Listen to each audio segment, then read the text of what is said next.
From our own personal experiences in our marriage and through mentoring many couples over the years, we've noticed one thing that can easily occur in marriage that can lead to significant frustrations. We've already discussed the importance of this one thing in a previous session, and it's the topic of communication. Knowing that we need to communicate to our spouse and making a plan to do it are two different things. Intentional communication in marriage involves consistent conversations on the past, present, and future. The way we make communication a priority in our marriage is by scheduling a weekly check-in. We set aside 20 minutes each week to discuss 3 topics and to encourage each other in one specific way. Here's a breakdown of the questions we ask each other. 1, we start by reviewing our schedules for the upcoming week. First, we focus on the present and we review our schedules for the upcoming week and ask each other, how do you feel about the week ahead? This is a chance to consider conflicts in your schedule, like John has baseball on Thursday at 5 p.m. and Jane has a soccer game at the same time. So let's determine a plan for who goes where. Now, we found that using a shared Google Calendar is a good way to keep track of kids' practices, events, and appointments. And you'd be amazed at the peace that comes from having plans like this already in place and not having to scramble at the last minute. Besides the obvious value of ensuring we are communicating well about our schedules, it allows us to know about important meetings coming up for the week so that we can pray for each other and just be aware of what is going on in each other's worlds. Right, and number 2, we discuss hopes and dreams. We discuss our future hopes and dreams by asking questions like, how are we making progress in pursuing our dreams? Or is there anything you found yourself hoping that could happen? And what are you hoping to accomplish this week? It's important to know our spouse's dreams and listen to them as they describe them. Some big dreams are the same every week, like perhaps a condo at the beach, while others are smaller and change often, like I'd like to visit my out-of-town family soon, or I'd love for us to plan a weekend away, maybe lose 5 pounds this month or try a new restaurant. This process keeps what's important to our spouse at the forefront of our mind and gives us the opportunity to help support our spouse's hopes and dreams. And then third, we resolve any tension that has built up over the past week.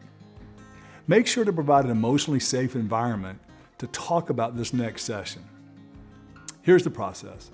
I always ask the husband to lead by going first. Pray out loud together for God to help you both provide an emotionally safe environment for each other by not getting flooded or defensive. And ask your spouse, have I done anything this past week that's hurt or frustrated or embarrassed or angered you? And when they answer, the tendency is to get defensive. But instead, validate their feelings by saying, I'm sorry that my action or words hurt or angered you. And say, I love you, and I would not intentionally hurt or anger you. Now make sure your tone and body language are compassionate and not defensive.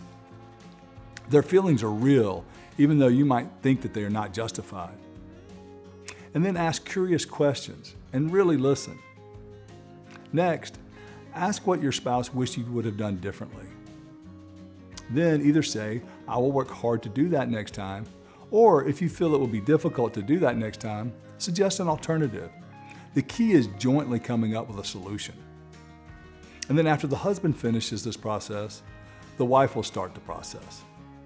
Now remember, this takes time to get good at and can be hard the first few times.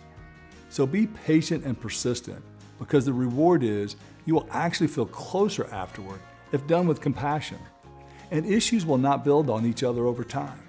Yes, it's one of the best intentional exercises we've done in our marriage. And number 4, finish with discussing what your spouse did well the past week. This helps us focus on the positive attributes and actions of our spouse.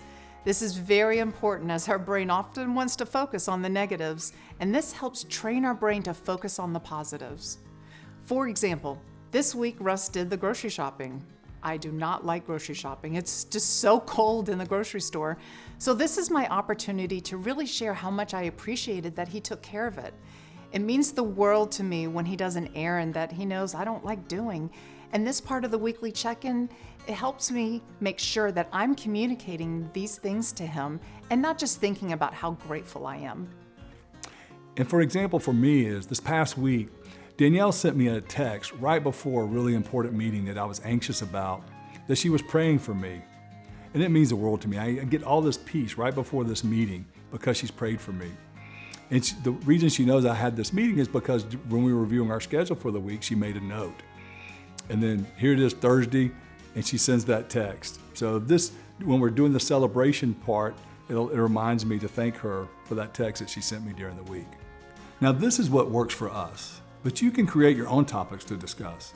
The key is being intentional to check in with each other on a consistent basis. And we hope this will help your marriage thrive as much as it has helped ours.